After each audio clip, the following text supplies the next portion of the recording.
promise that we shall take part in this competition in the true spirit of sportsmanship and the honor of our teams.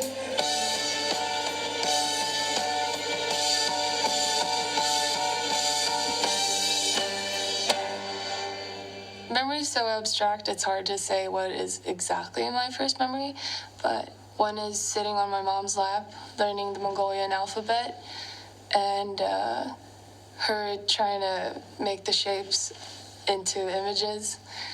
And I remember thinking that letters were like magic, and that my mom was magic. It's one of the earliest memories I have.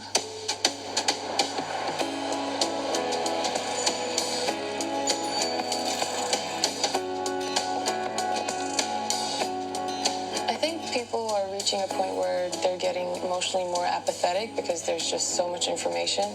It causes this information overload that your brain starts to decide that everything that's new you don't really need to memorize because it's on the internet, or you don't really need to remember this awesome trip you had because you have pictures of it. We're going to put your basketball number out. I learned about memory techniques while I was first semester of business school. 52884. Because I wanted to finish the 4-year degree in like 2 years or 1.5 if possible. If I do it from that angle, it's Kai Brian Johnson, 763-528-8481. No way! And the secret digits is 183-806. Yep. And then yours is 496-639-500. That's awesome. I've never had God. wow. That is amazing. English. 3.1415926535897932384627950288419716. They contacted the Swedish Memory Sports Council and said, do you have some competitors who haven't yet done Sweden's Got Talent? And then I did the audition. I had 20 kids from the audience, and I memorized their names in 90 seconds. Marcus Ophelia, Moa Josefin, Anna Gianna. And it went pretty well. The Swedish version of Simon Cowell was like, "You're amazing," and he pressed the golden buzzer, and then there was confetti everywhere. I was told I had made it to the semifinals.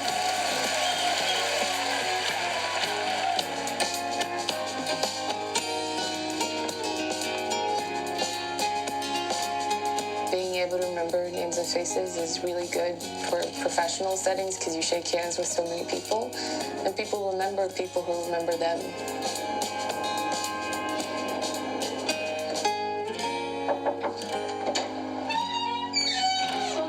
Yeah. I think everybody wants to be smarter. Fundamentally, everyone wants a better memory. I mean, just think of all the passwords we have to memorize nowadays. Så, och skriva 7 och med en sak. Alltså, så länge jag ser vad som är en 1 och vad som är 7. Och det var lite samma sak. So I was reading books on how to make it more efficient, and just by happenstance, I just kind of saw this book called Moonwalking with Einstein. Hi, my name is Yenja. Today I want to talk about the book that introduced me to the world of memory, Moonwalking with Einstein by Joshua Foer. Because I have no patience, I always open the last chapter first, where it's revealed that he won, and then I was like, well, he's just some American dude. I can do it too.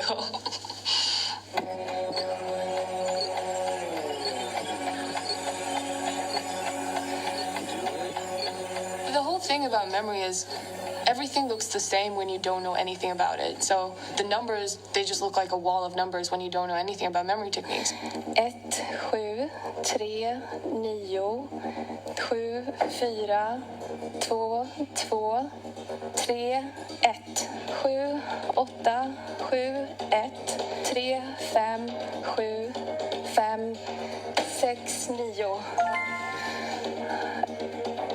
8, 6, 4, 6, 5, 9, 3, 4, 5, 1.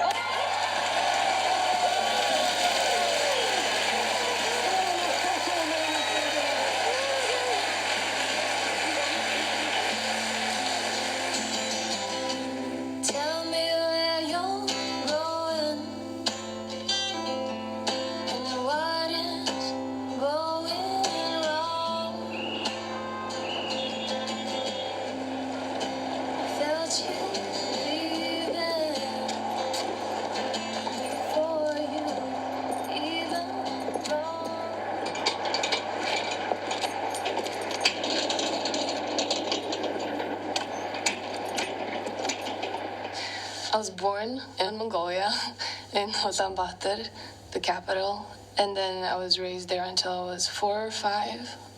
And then I moved to Sweden. My mom and my dad are very emotional people who both have great memories, which is great for learning languages, not great for maintaining relationships.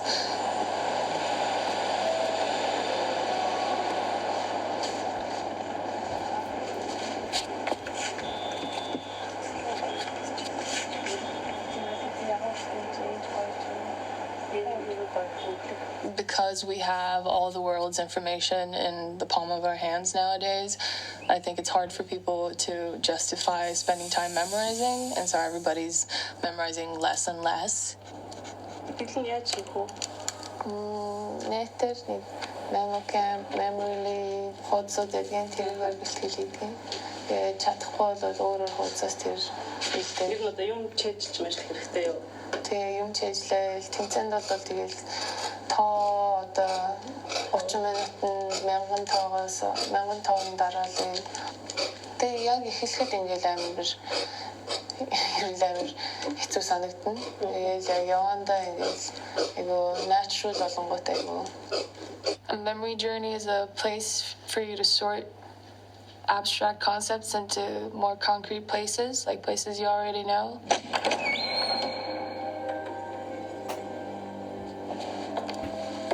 The Appledore Vaults are my mind palace.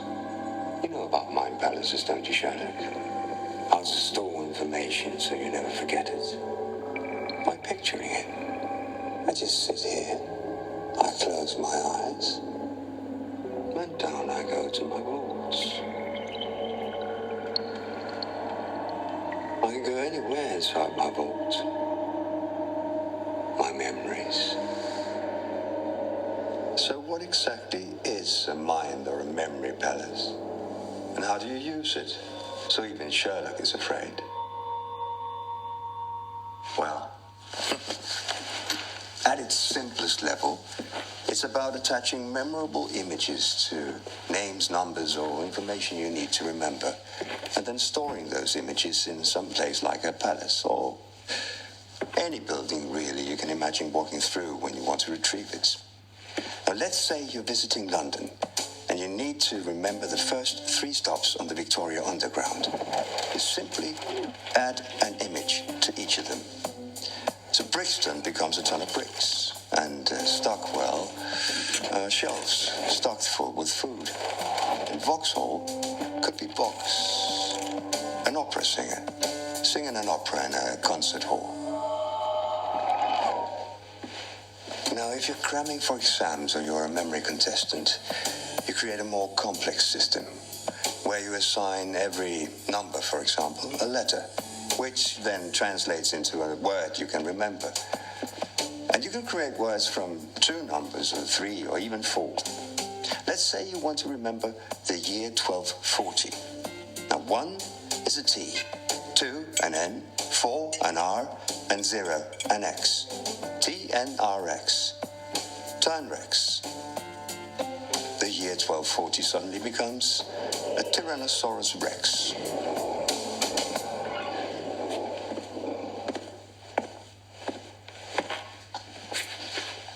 Or, if you're Charles Augustus Magnuson, your complex memory system stores thousands of details on people's lives, allowing you to blackmail them.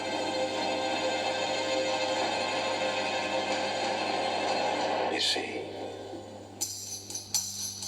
When you describe it, it sounds so difficult, and it's so much easier done than said. But when you have like a strong association or feeling about every single set of 3 digits, it all becomes alive. 1 is a T, 1 is also an E, and 2 is an N. So 112 would be 10. That could be the Tin Man from The Wizard of Oz, because it's just easier to remember one memorable character rather than a group of numbers.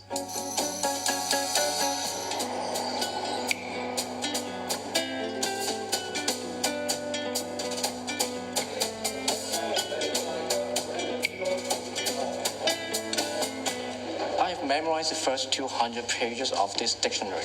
Yeah. So if you just give me a number between 1 to 200. 67. 67. Now give me a number between 1 to 11. 9. 9. I think it's box. B-O-X box. Let's take a look at page 67. 68.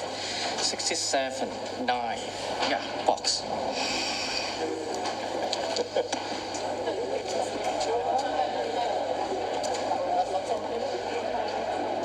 Die Reaktion von meiner Familie und meinem eigenen Umfeld war eigentlich sehr positiv. Ich habe da eigentlich nie das Gefühl vermittelt bekommen, dass das irgendwie abwegig ist oder seltsam.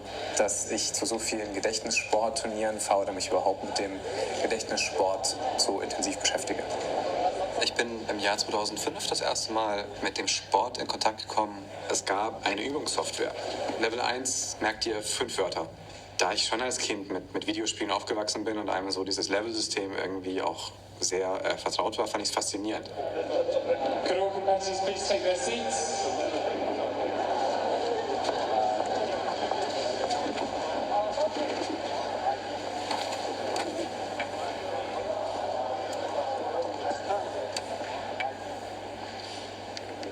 Your answers are ready. 9, 8, 7, 6, 5, 4, 3, 2, 1, 0, 7, 8, 6, 0, 9, 8, 4, 7, 9, 3, 8, 7, 0, 9, 3, 1, 5, 0, 5, 2, 4, 8, 3, 0, 4, 0. Also ich bin persönlich kein Fan davon, dass ich jetzt vollkommen ausgefallene Bilder nehme. Eigentlich eher Dinge, die sich schön harmonisch einfügen und mir selber auch gefallen. 86 haben wir eben halt dann das Wort Wappen. 6, 8, 4, 7, 4, 1, 0, 7, 3, 4, 7, 9, 3, 0, 1, 5. Diese Orte funktionieren für mich wie eine kleine Stage, wie so eine kleine Bühne, wo drauf sich eine kleine Geschichte abspielt.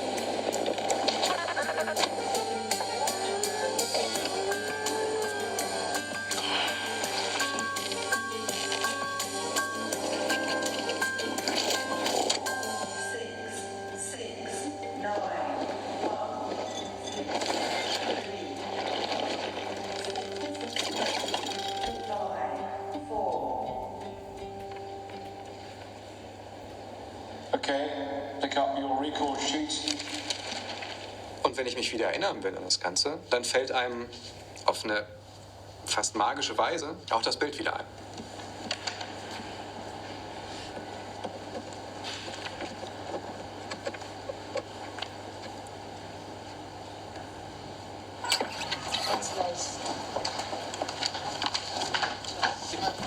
This is all the results. The numbers that will be generated will actually demonstrate that the capacity of the human brain is much greater than any of the memory psychologists thought even 15 years ago. And the World Memory Championships are showing that the potential of human beings is marvelous, is magnificent. Afternoon, ladies and gentlemen. In silver position, Simone Reinhardt. And in gold medal position, just before these speed cards, Johannes Mallow.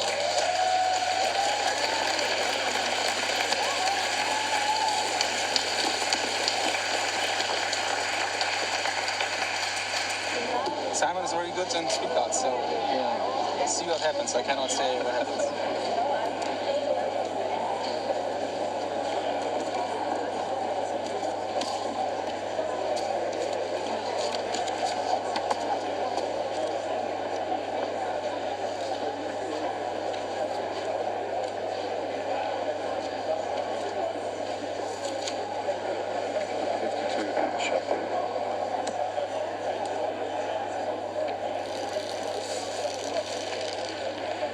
10 seconds.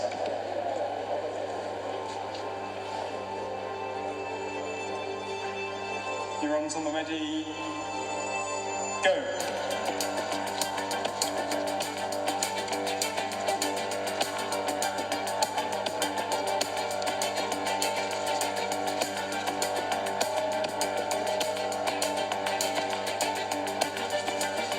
It's quite fascinating to see the battle of the titans between the first two, and then the strategy in the play. You know, one was trying to do a really fast time, and the other was trying to do a safe time just to win.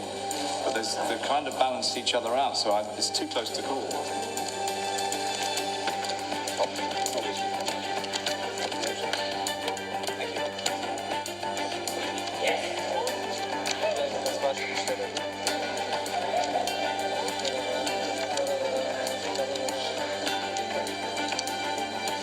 Johannes has got it. He's our new world champion.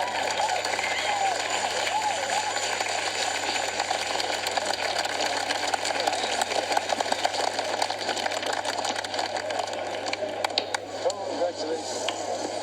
Thank you very much.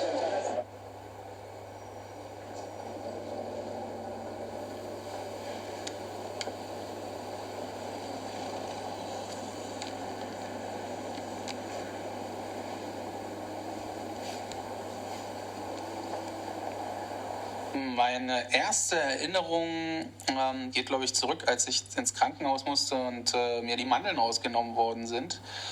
Ich weiß halt noch genau, wie ich dann ins Krankenhaus kam und wie ich dann da liege und dann irgendwie neben mir noch jemanden liegen sehe und dann irgendwann die Lichter ausgehen. So, ich klicke das am Anfang immer einmal durch, so die ganze Präsentation und gucke, ob alles da ist. Also das Modell der 3 Gedächtnisse beinhaltet das Kurzzeitgedächtnis, dann gibt es das Arbeitsgedächtnis und das Langzeitgedächtnis. Den Gedächtnissport habe ich entdeckt, als ich eine Fernsehsendung geschaut habe. Da hatte ein Gedächtnistrainer, Verona Feldbusch beigebracht, wie sie sich eine 20-stellige Zahl merkt. Dann habe ich gedacht, okay, wenn die das kann, die 20 Zahlen da sich zu merken, dann kann ich das doch auch irgendwie.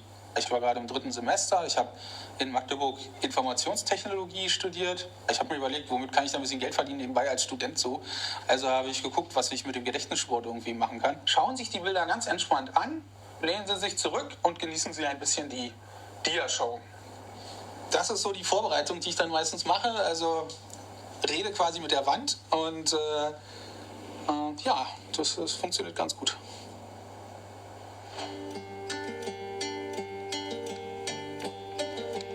So how did this memory palace technique get started?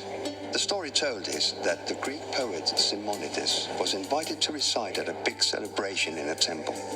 After his performance, he went outside to meet some messengers. Suddenly, the temple collapsed, crushing everyone inside.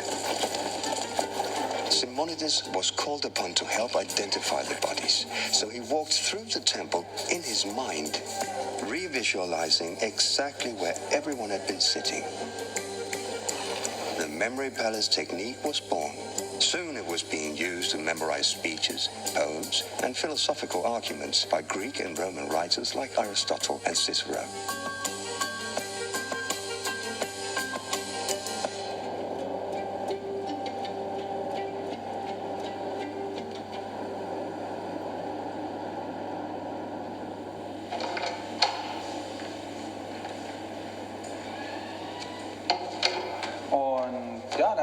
Machen wir heute den Spickzettel im Kopf. Und bevor wir damit richtig anfangen, möchte ich euch bitten, nehmt mal alle eure rechte Faust so nach oben. Eure rechte Faust, genau. Jetzt nimmt ihr die linke Faust noch so dazu. Und jetzt bringt ihr beide Fäuste mal so vor euch zusammen und schaut mal von oben drauf. Das ist ungefähr die Größe eures Gehirns. Und die alten Griechen, das hatte ich ja erzählt, die haben sich ihre ganzen Vorträge, die konnten 2 Stunden lang frei reden. Die hatten natürlich auch keinen Zettel und einen Stift, wollten ihre Steintafeln da nicht mitschleppen. Ja, früher war es halt schon so, dass man sich, wenn man sich an etwas erinnern wollte, das sich selber irgendwie merken musste, sozusagen. Heutzutage ist es ja nun überhaupt nicht mehr so. Wenn man Informationen braucht, dann nimmt man seinen Pocket Brain, sein Handy raus. Wir machen mal eine kleine Geschichte zwischen dieser Couch und der Axt. Meine Geschichte mal so als Beispiel wäre, ich wäre ganz wütend auf meine Couch, vielleicht ist da ein Fleck drauf oder so. Deswegen nehme ich die Axt und zerhacke diese Couch. Ja, ich mache die richtig schön klein. Das kann man sich merken. Ich denke mal, das habt ihr nachher alle im Kopf. Und bei dem Zahlenformensystem geht es darum, dass man sich für jede Zahl von 0 bis 9 ein Bild überlegt, das so ein bisschen so ähnlich aussieht wie die Zahl. Ja, das könnt ihr hier gut sehen. Also die 0, jo, die sieht so ein bisschen aus wie ein Ei. Die 0 ist ein Ei. Dann die 1 könnte eine Kerze sein. Die 2, das sieht man hier so mit dem Hals, das ist der Schwan. Dann die 3 ist der Dreizack. Hier oben sind so 3 Zacken drin, Dreizack.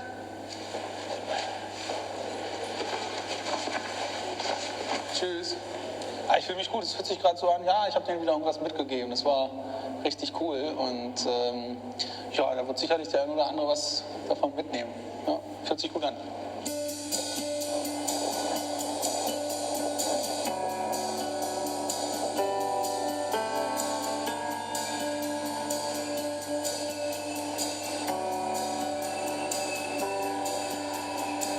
My first memory, I was 3 years old. I remember seeing the older kids learning how to read, but we weren't going to read in our class. But I went home that day and told my mom that I wanted to read or learn how to read. And she came and talked to the teacher. And by the end of that year, I was still 3, I was learning how to read. It was a book called The Village with Three Corners.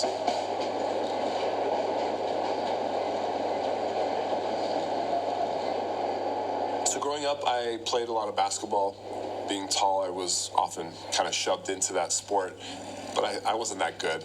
I was a skinny, lanky guy, so I'd always get pushed around and yelled at by my coach because I was a big guy, but I didn't play like one. Eventually, I found CrossFit. It's competitive, it's hardcore, it's made me stronger than I've ever been, and I do it nearly every single day.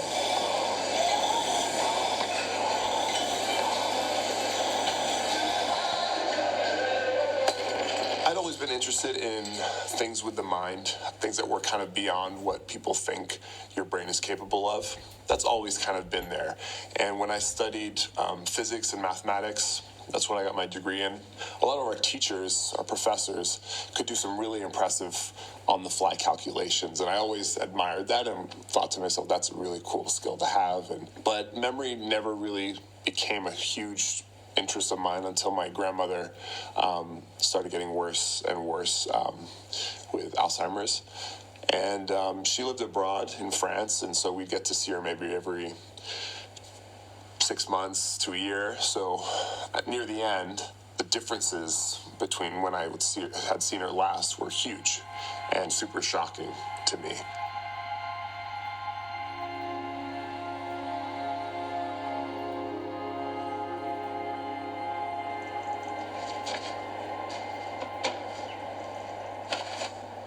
And when she finally passed, that was kind of like this, I can't believe that a disease that kind of affects your memory eventually took her. Her body forgot how to function. That's what really said, okay, I'm going to try and figure out what this memory world is really about and start using it and training myself to eventually not end up like her. I started doing research, and one of the first things I heard about was a memory championship, the U.S. Memory Championship, and that seemed like a perfect target for me to aim for. You know, there were specific disciplines with records, and it was a measurable goal. I'm going to improve my memory, and I'm going to have to win that competition and break records. Cool, let me do that.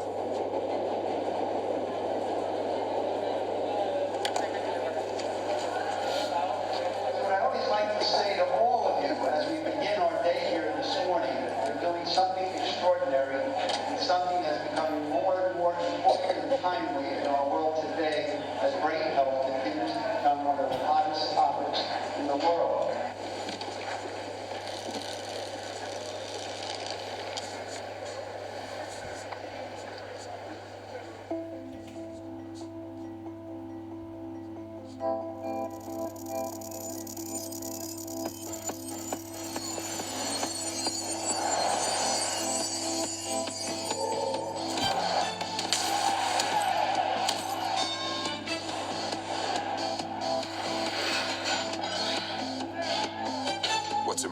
about the journey is that it's something you know, that it has associations to emotions. It's a bunch of emotional cues kind of jumbled together. Funny stuff, crazy images.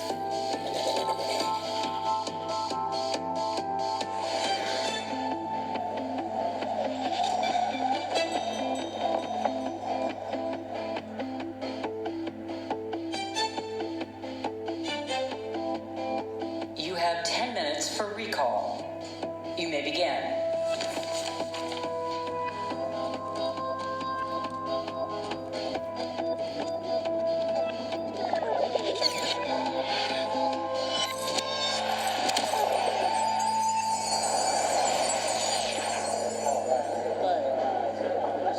With 125 is Alex Mullen, right here in the front row.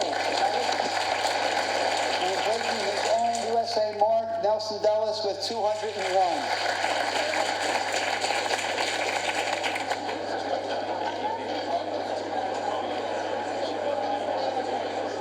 Congratulations to all 8 finalists in this year's memory competition.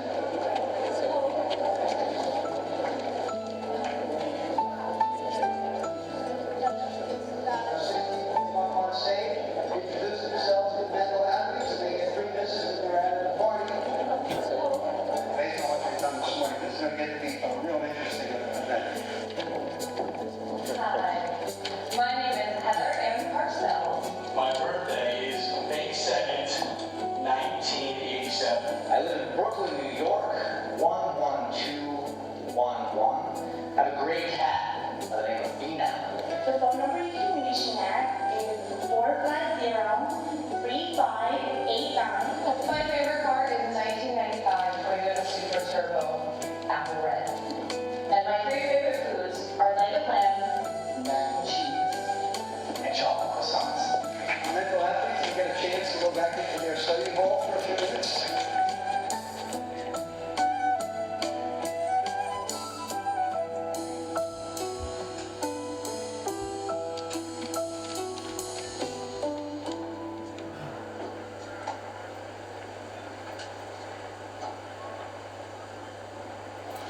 Nelson, tell us his phone number. 880-7917. Excellent. And his pet? It's a dog, a Doberman, black and brown, named Killer. Okay, Nelson, told you for her residence. New York, New York, 10024. And her phone number, Alex. 596-3509. Favorite car? 1995 Toyota Supra twin turbo in red apple. You got it. Good work, Nelson. Tell me the foods. Spicy salmon roll. Trader Joe's mini peanut butter cups, Reese's peanut butter cups. And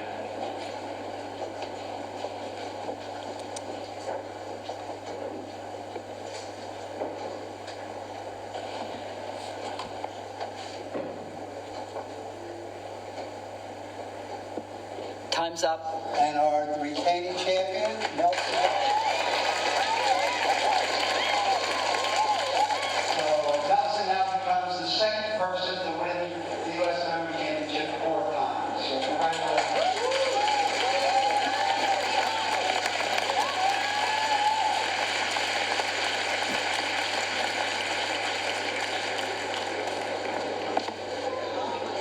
You want to take a picture with them? Of course, yeah. Memory is to be human, I think. It's who we are on a more personal level. You know, this is how we also develop relationships. This is what makes life meaningful, is memory. And that's why it makes me really sad when I think about my grandmother and her losing those memories, is because she lost the essence of what made her who she was.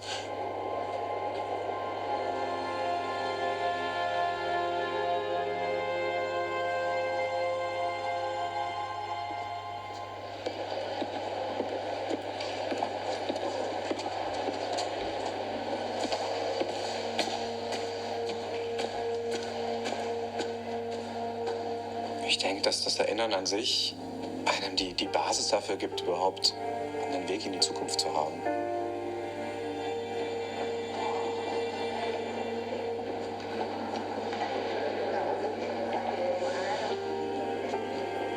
Ich denke mir, dass es eine sehr enge Verbindung gibt zwischen Erinnern und Gedächtnis und Identität auf der anderen Seite. So ist die Identität einer Person auch sehr eng damit verbunden, welche Erfahrungen sie selbst geformt haben in ihrem Leben.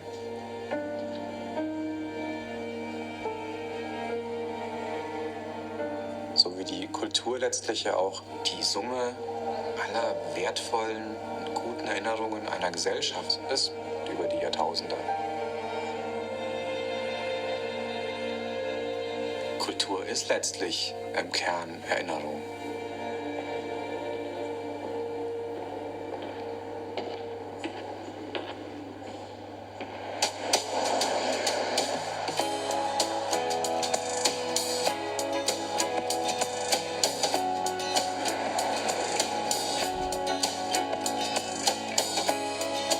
There's like the collective memory that we tell each other, and that can really shape how you view yourself and how others view you.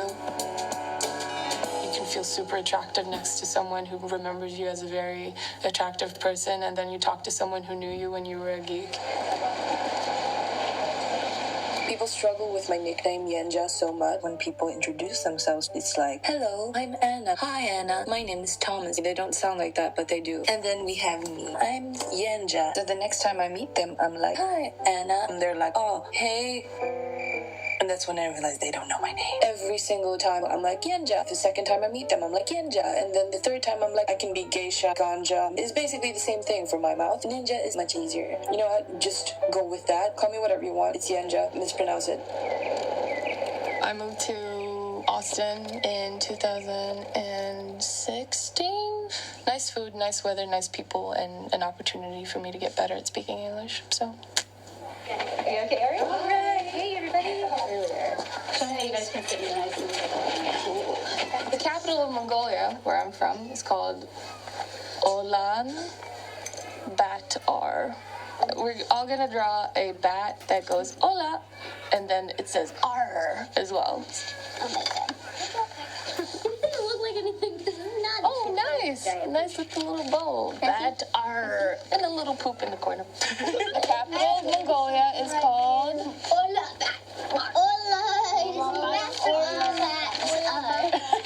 Memory is focus, and memory is connecting the dots. I don't think that's a bat. I think that's a worm that's gonna get eaten by a bat.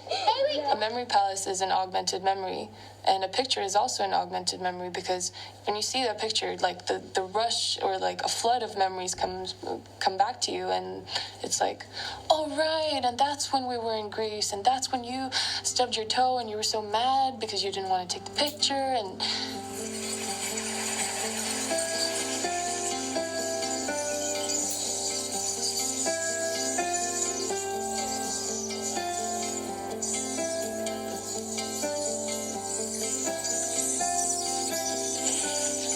The memory palace technique didn't remain ancient history. It was passed on to early Christian monks, who used it to remember religious texts and also for meditation. And by the Middle Ages, all the major religious orders were teaching it. The Dominicans set up complex memory systems involving biblical and mystic science, as well as the zodiac.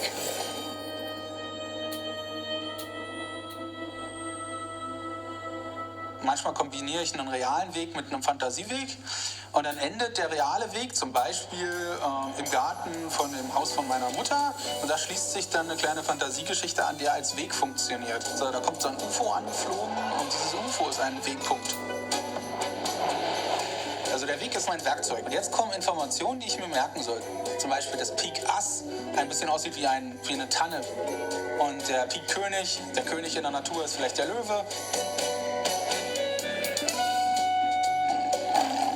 I only created sexual images, and then it was just like too much, like of the same thing. And then I switched it out and made everything about food, and then it was too much. And then I realized, like, why am I doing this? I can just have like food and sex and hugs, and I don't do violence though. That didn't work well for me. Cartoons, there's Mickey Mouse, some porn stars in there, basketball players, hockey players.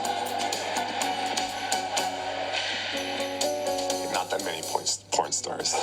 I still think the most important thing is because you're spending so much time thinking about fun stuff and not just memories that were like kind of happened to you, you also feel a weird sense of agency and independence.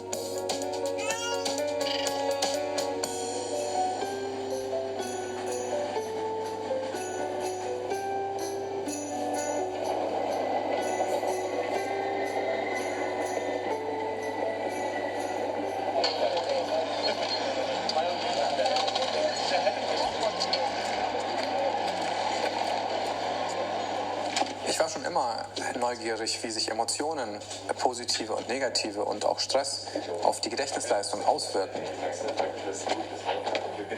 In general, memory is stored all over the brain, but there are certain hubs, very specific regions that are the key players in memory.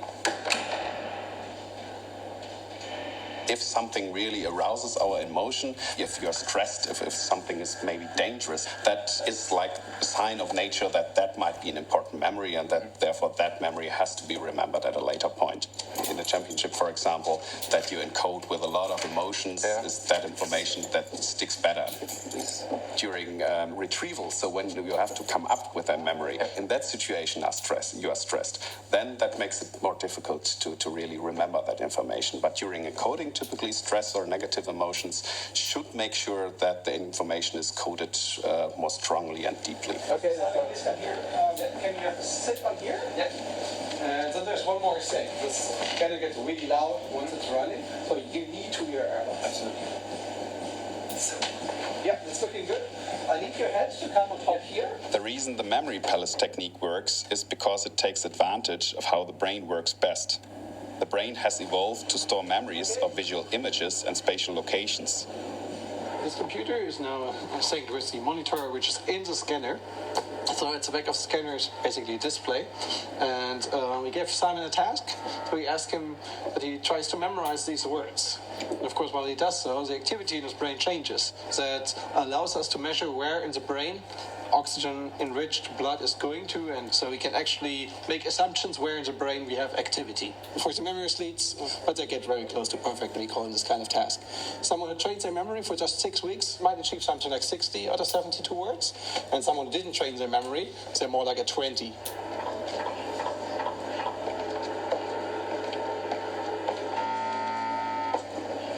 So what we see here is the brain of a memory athlete, and this tiny part here on the right side of the brain of the hippocampus is enlarged in memory athletes compared to control subjects.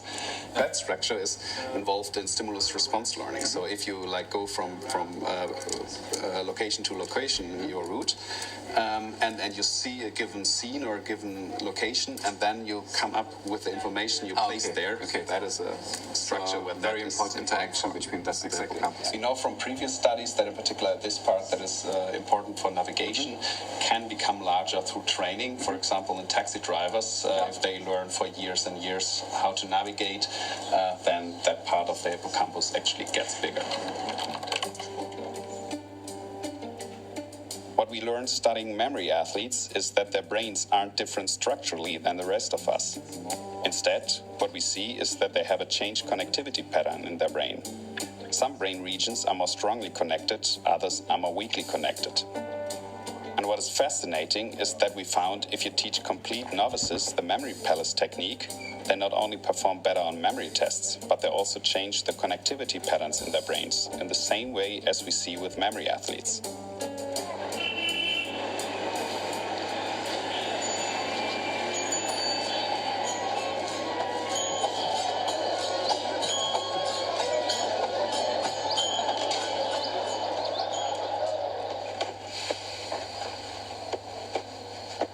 I've been climbing ever since 2008. I've always loved traveling to the mountains, and one year I said, you know what, I'm going to take a course and learn how to mountaineer. And ever since then, I've just wanted to climb higher and higher and more dangerous peaks.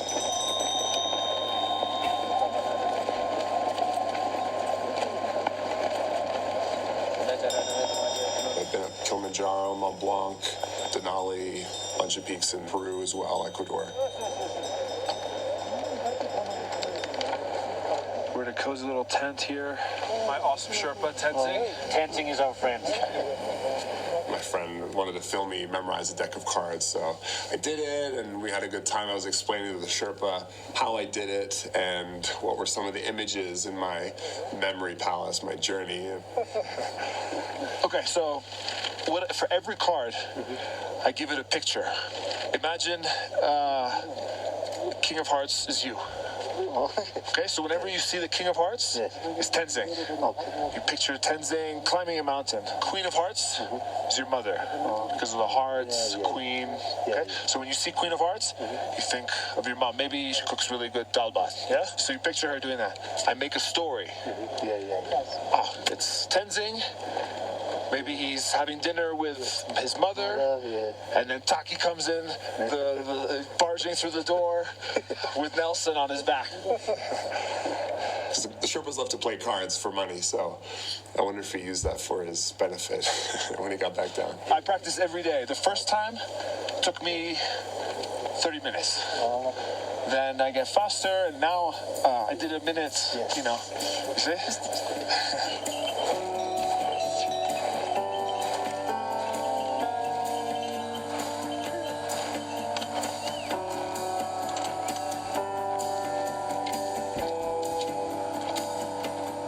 I brought a lot of brain testing equipment with me, given to me by this research group at Washington University, like the Stroop test, you know, where you have to match yellow, green, and you have to say what the actual color is, not what the word says. Problem-solving skills, also memory things. I was doing that at all the elevations as well.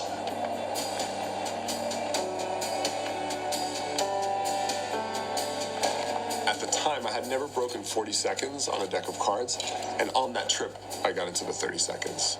So I was actually getting faster as I went higher, which seems incredibly counterintuitive. You think less oxygen, worse performance for the brain. But for some reason, these techniques are strong as hell and are really sticky.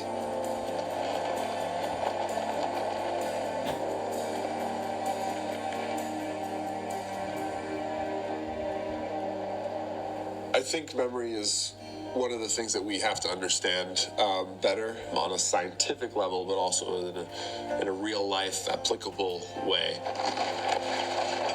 This is part of the messaging that I try to spread after my grandmother passed. Now I climb mountains to raise money for Alzheimer's.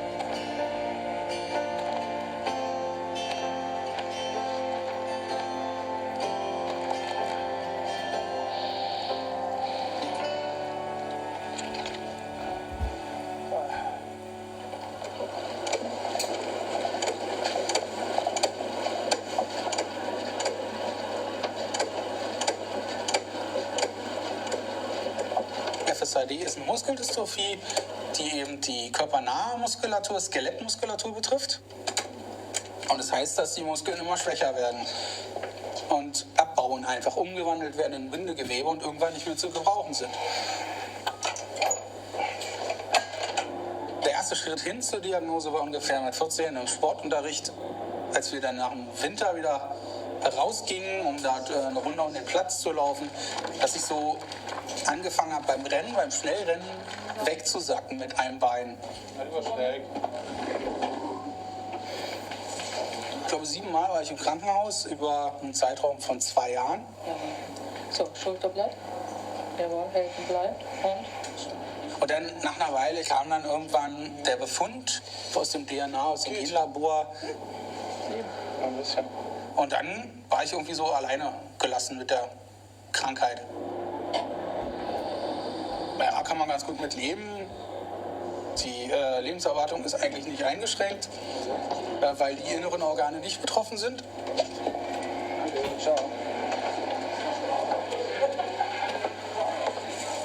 Im Laufe des Studiums wurde das Laufen halt wirklich immer schlechter. Treppensteigen wurde schlechter. Die Stürze haben zugenommen. Und da war ja auch wirklich die Hölle los. Ja, gut. Ja, und dann war halt einfach so, ja gut, dann bleibst du halt jetzt zu Hause und machst halt gar nichts mehr. Okay, passt. Ja, oder du nimmst dir halt einen Rollstuhl. So. Und die Leute gucken dich jetzt anders an, aber die gucken auch nicht mehr, der läuft ja komisch. Sondern ist halt ein Rollstuhlfahrer. Ja.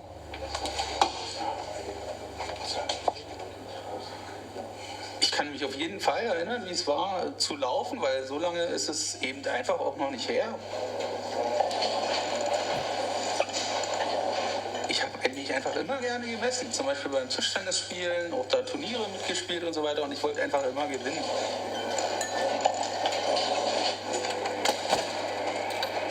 Der Gedächtnissport war cool, weil ich da gemerkt habe, ich kann wieder einen Wettkampf mitmachen. Ich fahre dahin, kann da mithalten, mit jedem anderen auch. Ja. When I look up to someone who's not got the greatest cards dealt to him, that's the guy. And I love that he just wants to do everything for himself.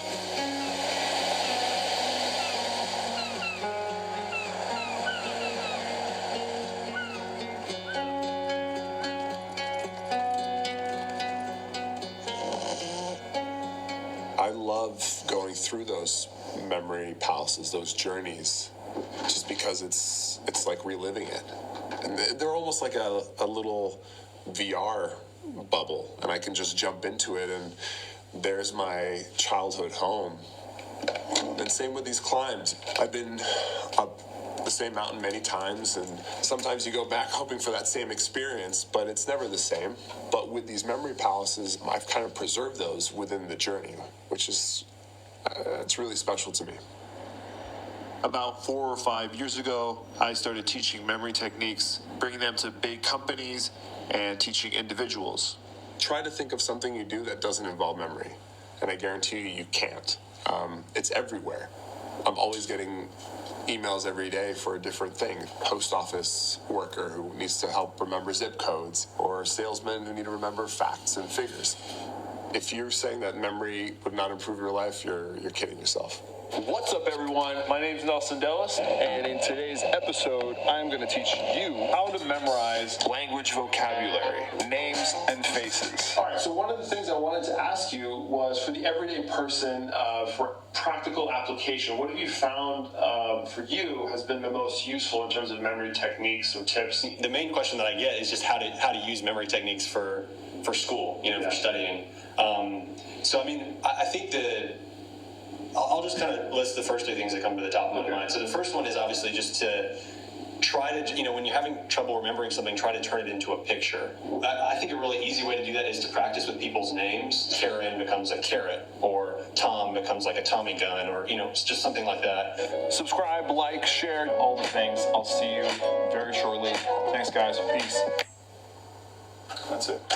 Es ist falsch, zum Beispiel jetzt sein natürliches Gedächtnis irgendwie in die Tonne treten zu wollen und sich jetzt alle Sachen, die man am Tag wissen will, nur noch auf Worte abzulegen. Das wäre Irrsinn. Was man einfach tun muss, ist, dass man selber genau seine eigenen Stärken und Schwächen kennt. Vorträge, Meetings, Punkte, die ich jetzt ansprechen will, ohne immer meinen Zettel festzukleben. School could be easier, life could be easier, human interaction could be easier, so many things could be easier with the help of memory. And I do enjoy competing just for the sake of competing, I'm not gonna lie. I actually like being in the zone, I actually like performing well or getting a personal best.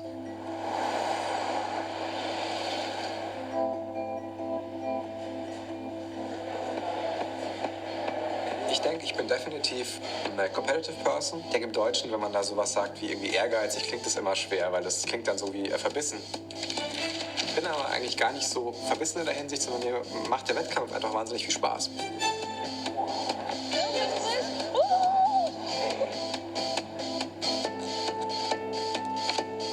I hate losing. I hate it when people are better than me. I'm happy for people. I love seeing people succeed, but I hate it when they do something that I can't. Jeder Meisterschaft geht es um Rekorde und Titel. Und man will irgendwie zusehen, dass man einfach in dem Augenblick gewinnt und mehr hat als der andere, weil man einfach der Beste sein will. Ja, das war der größte Scheck, den ich gewinnen konnte bei so einer Meisterschaft. Normalerweise gibt es, also oft gibt es einfach auch gar nichts. 2012 bei der WM, da gab es nichts. If I haven't been competing for a while, I start competing about the dumbest things, like who did the most dishes, who picked up the most laundry. When you realize that you've forgotten something, even though you're fairly confident you had it, that is like in the deep gut of your stomach, and that's just the worst feeling in the world. Nervosität, Stress und so weiter, das führt dazu, dass ich dann Sachen noch vergesse.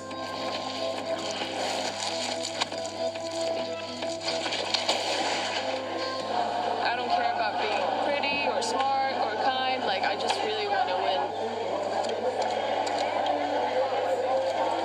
The first World Memory Championships, and this is, I think it's so like a metaphor, like an analogy for the rest of the world, is the first World Memory Championships with 7 dudes who were bored having tea in a tea salon in London who said, oh, let's have a memory competition. And they just like made up the rules on the spot.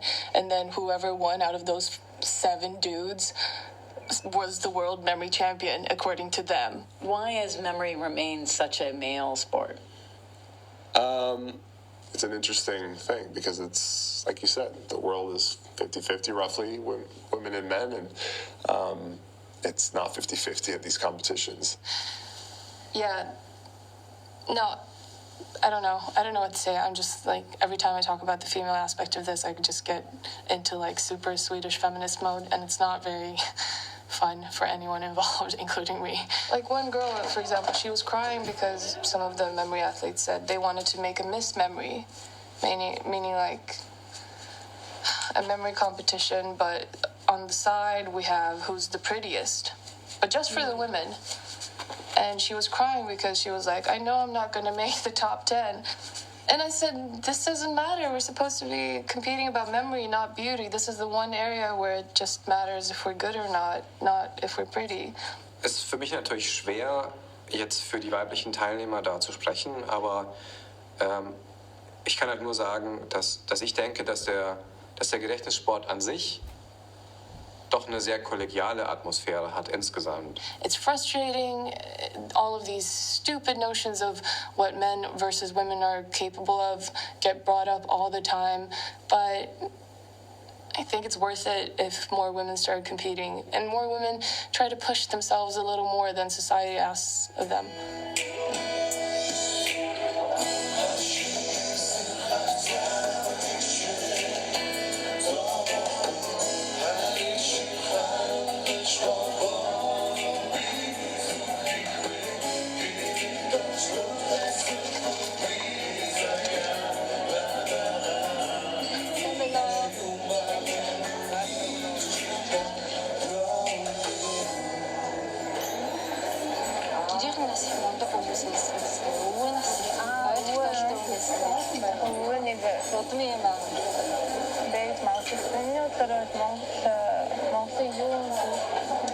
Oral history죠, 그죠?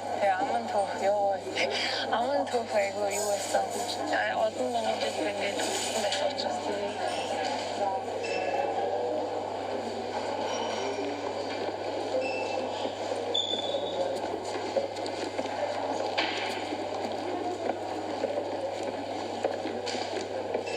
So those drawings or calligraphy art, they've drawn the word and then drawn the image of the word around it.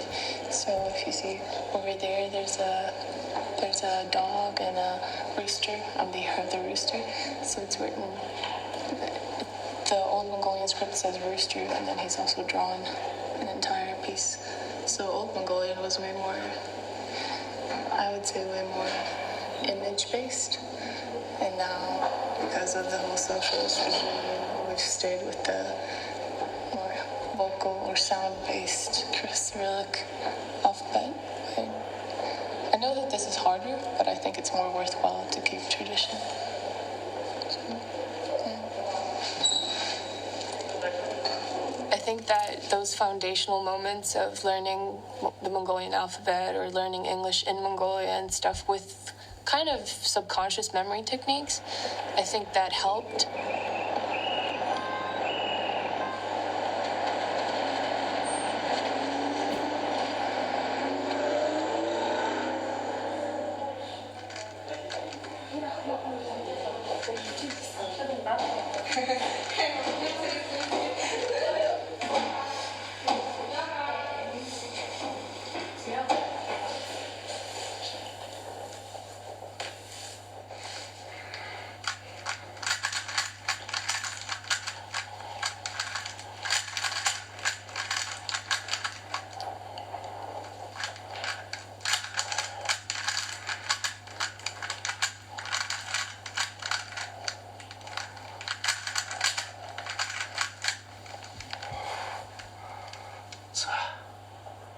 Ой санамж бүх юмний суур болж өгдөг. Ой санамжийг бид нэр хөгжүүлэх тусам үүнтэй параллелаар одоо бидний сэтгүүч гэсэн маш хурцтай ингэж хөгжиж явдаг. Латерал сэтгэлгээ өгч юмыг олон талаас нь харна, бүтээл сэтгэлгээ өгч. Half of them are newcomers, new competitors. They are participating at Asian Language Championship their first international competitions. Yeah. Also, most of them are from different provinces of Mongolia. They are now Mongolian memory team.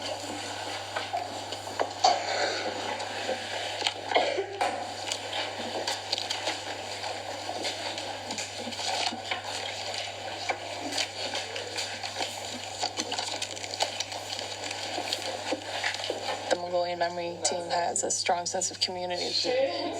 They all compete together, they all train together, they all are really close friends. And the guy who runs the Mongolian Memory Sports Council is like a total celebrity there. Like, I think he might be a mayor of some county or something right now.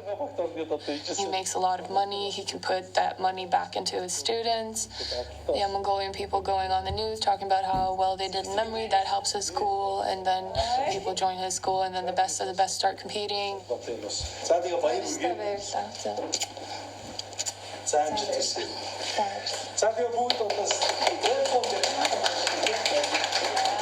Тэгээд Янжагийн талаар бас хэвлэлээр сонсч ихэлсэн. Одоо ер нь бол одоо ялангуяа 2014 оны ой тогтоолтын дэлхийн аврагт бас энэ Янжаа маань бас оролцож байна. Анх одоо яг нөгөө монголчуудаа бас ингээд өрсөлдөхдөө гээд манай Монголын баг маань бас өрсөлдсөөр 26-аас 2-т орсон, Швед 1-т орсон.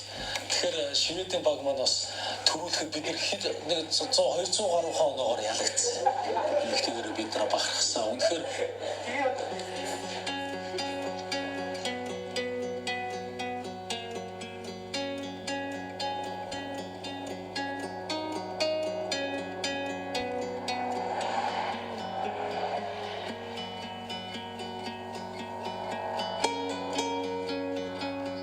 I think it's more glamorous on TV and in films to be a global citizen, but then when you actually are, you just see the differences in how people live, and it can either be a good thing or a bad thing depending on how you feel.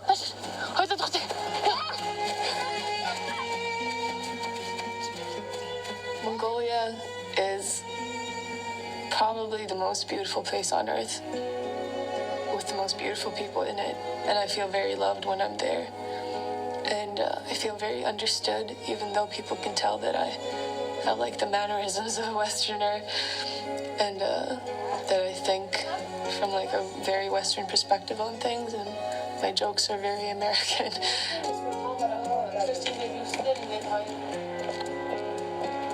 Sweden is probably the best country in the world.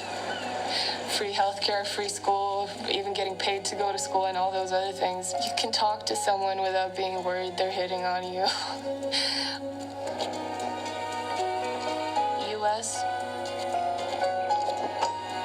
I love Amazon Prime. It's like the best thing ever. It's like, I see a book, I want the book, I get it within 2 days. Yeah. Probably stay in Sweden if Amazon Prime existed in Sweden.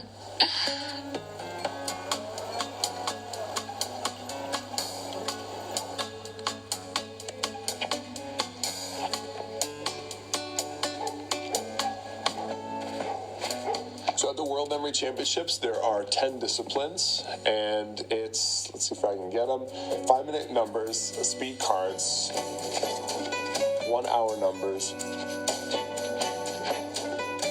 1 hour cards. Namen und Gesichter. Random words. And binary digits.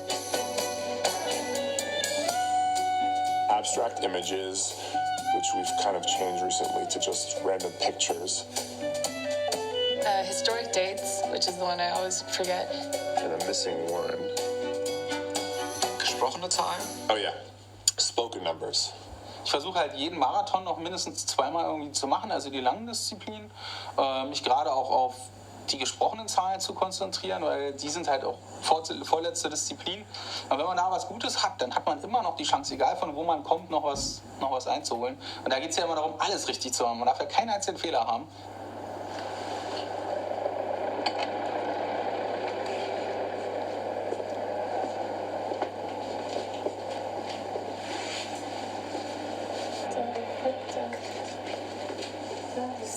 амар гоё юм бол одоо амьдралдаа анх удаа юм гоё өмсч.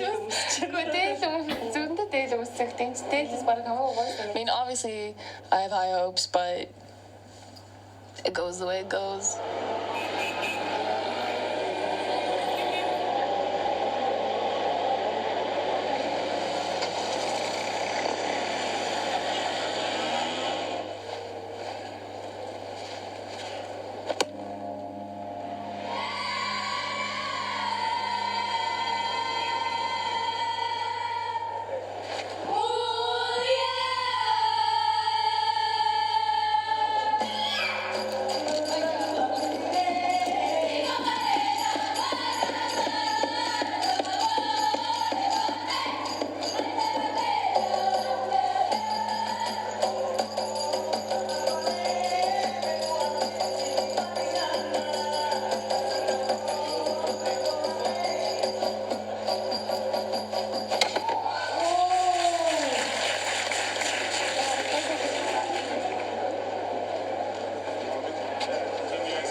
Top 10.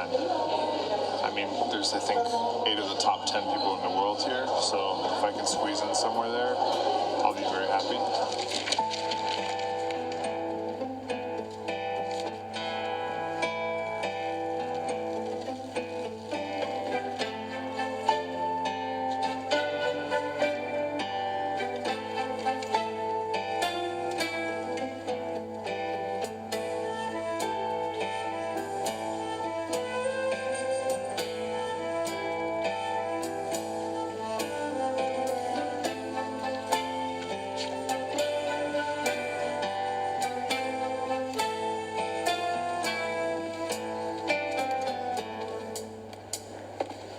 Memorizations.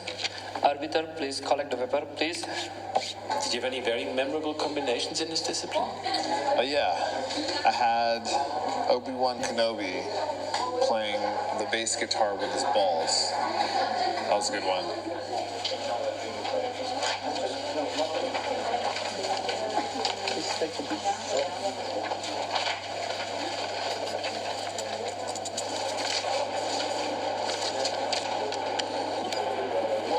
For my faces was 200 before, right? And Yanja got 212. So I have it. Yes, congratulations. Yay! Give me a hug. Okay. You beat like Katie. Yes. For 12 points. Yes. Awesome. Yay! I don't know, it's weird. Like sometimes you're just in the zone and sometimes you're not. But this time I think I was, so. Huh? Feels good.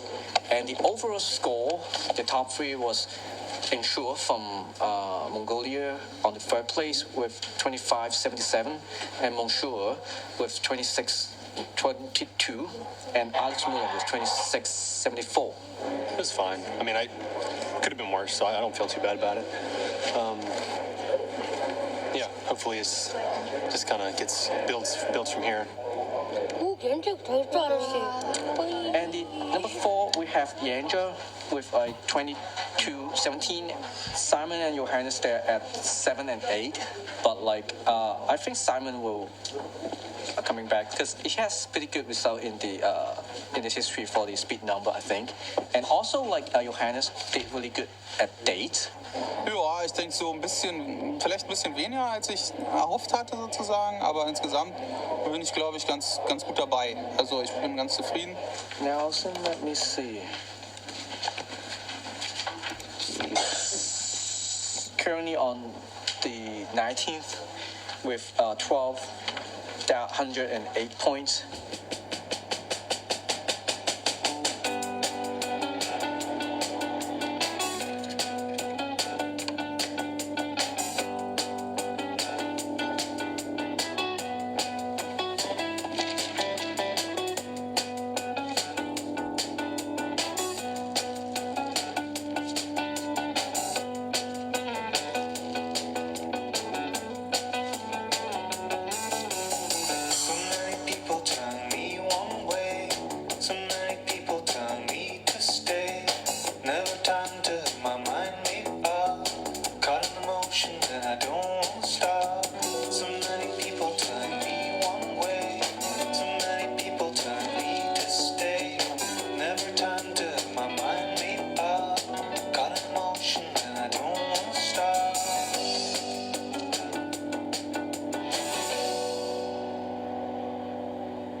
So what are you doing tomorrow?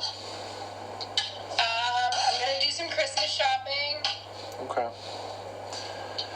All right, well, I gotta get ready. We're starting soon. All right. Good luck. Thank you. I love you. For me, it's been not the best of my competitions, but I'm not surprised by my performance. I mean, I didn't prepare as much as I should have, so I think considering that, I'm probably doing okay. You know, I always have expectations, and in some events and some parts, I usually meet them or exceed them, but overall, I always kind of walk away disappointed. The World Championships, that is. And this time I'm feeling that a lot, just because I know I could have trained harder, and I know I could have done a lot better. I want to do better, but I always have to wrestle with what it's worth, right, in terms of my career and real life. Because when I started, it was just pure passion, right? And I had other things going on. This was just something I did because I loved it and did nothing else. So I would just do it, show up to the competition, I would win, and then that was great. But then now it's like as you get older, I've quit everything to do a full-time career in memory. 4-time champion in anything sounds like you know what the hell you're talking about. So I'm sure that supports me going out and being like, hey, would you like to hire me and have you speak to your employees? Because I'm a 4-time U.S. memory champion, memory expert. Winning the world championships wouldn't necessarily kind of amplify my business. And so it makes it tough to decide, do I spend time actually working on my business or training, which is something I love, but the rewards don't necessarily feed each other.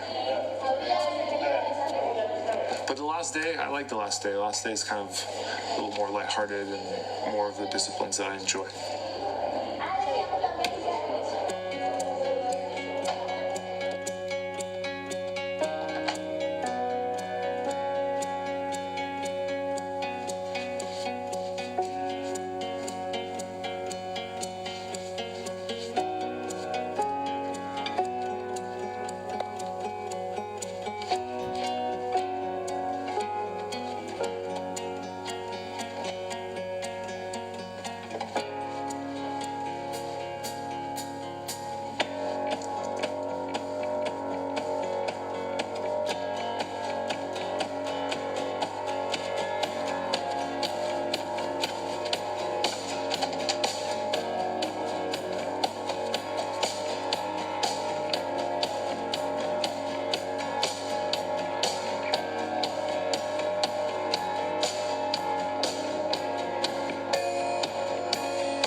was noch so möglich ist heute am zweiten Tag oder am letzten Tag und schauen, vielleicht sind die Top 5 noch möglich. Ja, Simon liegt schon recht deutlich vorne. Da müsste schon bei den Spoke-Numbers nochmal richtig was passieren. Also eigentlich ist er schon zu weit weg. When we reach the last 3 seconds, there will be no ready, go, no. It will be like, they will press at the, when the last 3 seconds they will press, so you will hear the A, B, C, and then you have to start memorizing the number, okay? A, B, C, 6, 6, 0, 2, 4, 5, 8, 0, 1, 9, 0, 4, 4,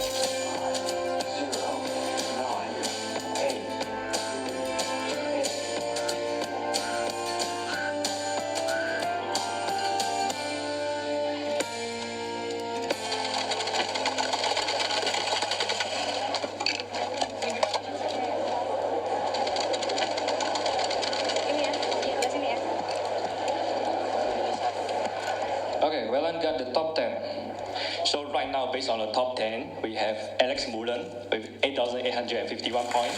Next one, we have Mushu with 7,970 points. Anshu, number 3, with 7,310 points. Followed by Yinja, we have 7,276 points. Followed by Johannes Mello, 6,830 points.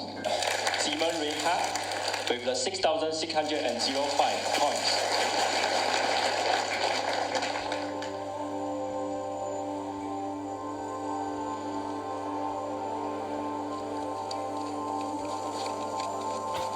Okay, so we have our 1 minute mental preparation time starts now.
New speed cut world record by Alex Mullen.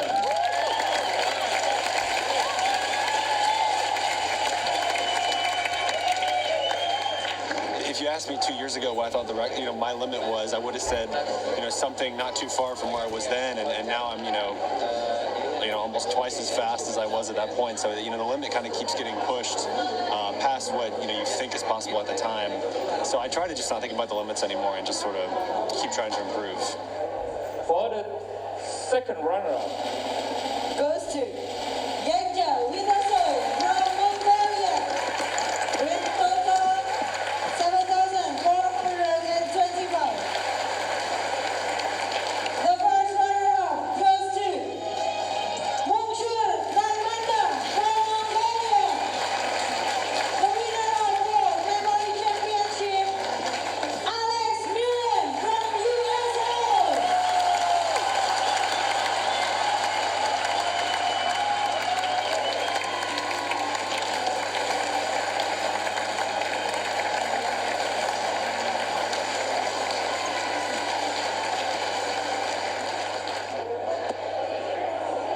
This one, it's just glass. I'm thinking I'll drill a hole in it and use it as a flask, but I don't know yet. Ich meine, das hat sich ja für uns gar nicht abgezeichnet. Also, sie hat es natürlich selber schon gewusst, weil sie selber ja übt. Also es war absolut überraschend, hätte ich nie mit gerechnet. Kann man nur gratulieren, tolle Leistung. Und vielleicht ist es für uns auch eine Motivation, dass man sich halt schnell noch verbessern kann, wenn man was tut. I don't know how I feel about being better than the Germans and Nelson. It's just like, cool. Although I am very happy that they respect me as a competitor, not just as a human being now, so that means something. 1, 2, 3, say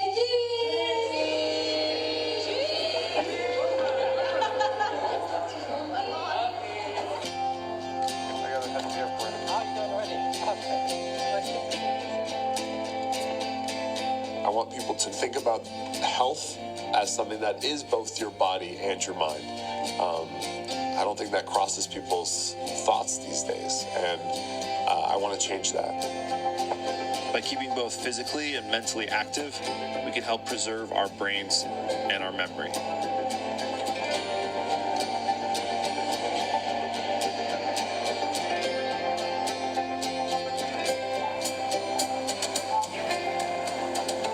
Für den Gesunden ist es so, Rollstuhl bedeutet totale Einschränkung. Für mich war es ja umgedreht der Fall. Ja, ich bin im Grunde jetzt heutzutage ziemlich dankbar für das, was ich habe, und auch die Krankheit gehört irgendwie dazu.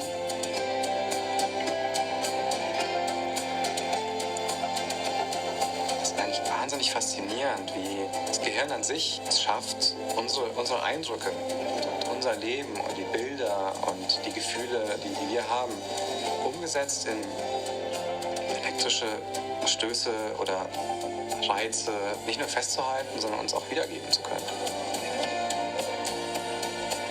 Das ist für mich eins der großen Wunder der Welt eigentlich.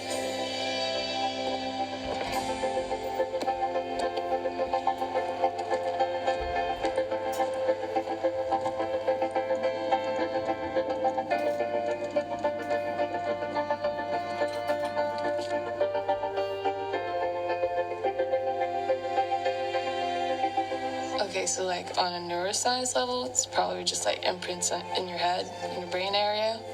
Philosophical level, memories make us. I mean, it's everything, isn't it?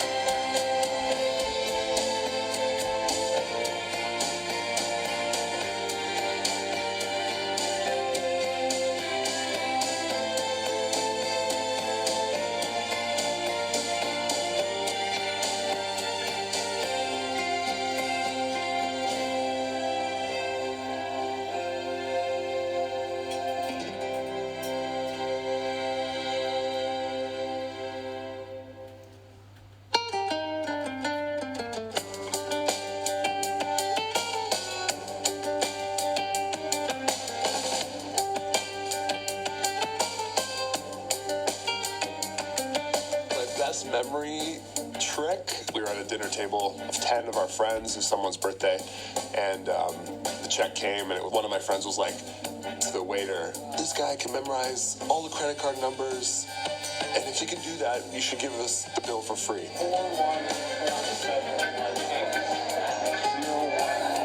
And so there I was. 10 times 16 digit credit card numbers, those 160 digits. He gave me 5 minutes. It was a joke. And of course I got it. I didn't get the meal for free. It was like, yeah, I can take off one of your meals.